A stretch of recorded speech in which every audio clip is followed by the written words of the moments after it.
محمد آقا خسته نباش. سلامت باشی. خوبی آقا عارف خسته نباشی. ببخشید آقا این کالا توش کالا چطوره؟ کار شما دیگه واقعیت یک کاری هست، شما یه پنیکاری دیگه آدم ها اینجوری نمیتونه مثلا کار کنه.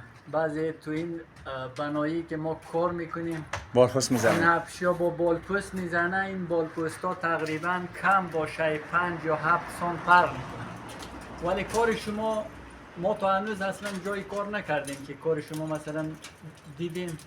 کار شما واقعا یک کار فنی است.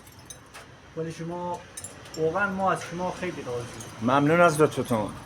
من همین درست بزنم شما خوب کار کنی. آقا عارف خوبی آقا عارف جان چطوری؟